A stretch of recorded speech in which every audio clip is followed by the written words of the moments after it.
Hello po mga kababayan, si Dante Maravillas. Dito kami sa Palasyo Malacanang with Sir Yayam. Hello guys. Ayan. Nandito ka Vargas sa gate ng Palasyo Malacanang. Ay, kasama ko si Mrs. Natin kay Sir Yayam kung sino ba yung Pangulo natin? Si PBBM pa ba? Oo naman.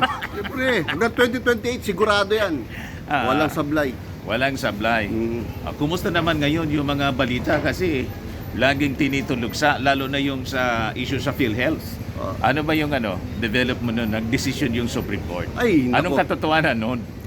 Yung 60 billion? Kung tutuusin, no, walang kasalanan ang Executive Department. Yeah. No? Ang Department of Finance, Secretary Recto, at ang Pangulo. Lalong-lalo na. Dahil sumunod lang sila sa GAA 2024. Of course. Dahil kung hindi naman sila susunod, sila naman ang remiss sa kanilang duty, no, na magpatupad ng batas. Kaya sinabi nga ng ilang justices like Justices Garland and Salameda na the government acted in good faith. Kaya walang pwedeng sinong tao na nagamitin yung desisyon para sabihin may criminal liability itong executive department officials, no. Yun ang sitwasyon na yan. So in a way, maganda rin yan dahil na-clear yung yung issue na yan. Di ba nauna na, nung September pa, nauna na nagdesisyon yung ating Pangulong i-restore yun sa PhilHealth, yung Correct. 60 billion. Correct. Hindi niya na kinailangan na hintayin ang desisyon ng Supreme Court dahil nito pa lang nakaraan, ilang weeks or months pa lang, nagdesisyon na siya na ibalik yung 60 billion. Kaya pinapalabas kasi, sinisisi yung ating Pangulong Bongbong. Nako, walang kasalanan ng Pangulo. Sumusunod lang sila sa batas na ginawa ng Kongreso. Pero ang pinaka-importante, nauna ka kasi rito na dumating, no? Si Presidente PBBM pa rin ang Pangulo. Oo naman. Di kumusta si Sara? Naglalaway pa rin hanggang ngayon? Oo naman, lagi naman, no? Since day one, naglalaway na maging presidente agad.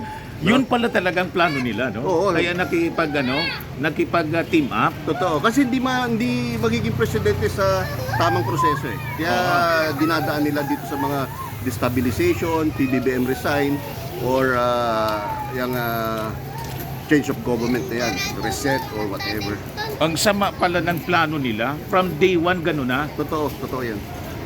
Anyway, sabi ko nga, yung 32 million na pinagmamalaki nilang boto, 31 million yon mga Marcos loyalists. Alam mo, Manong, dati matagal ko nang kine-question yan eh. Kung talaga may 32 million yan, ba't hindi man lang maka 3 million sa rally Facebook followers? at sa rally. Ang layo ng sa Facebook followers lang eh. Kung talaga marami kang followers, di ba? Kayang-kaya mong maka 7 million tulad ng Pangulo.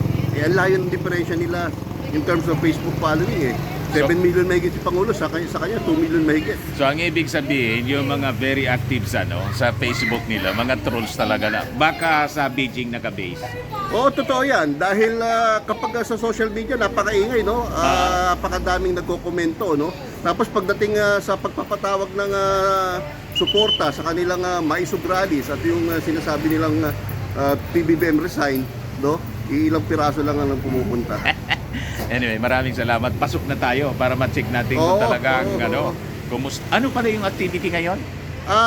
Merong Christmas party ang ating palasyo, ang ating Pangulo para sa mga bata.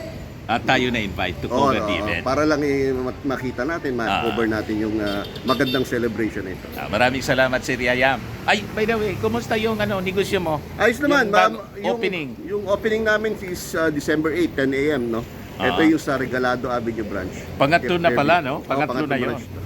Congratulations. Okay, thank you, boss. Thank you. Yeah, sige. Maraming salamat. Bye-bye. Bye-bye.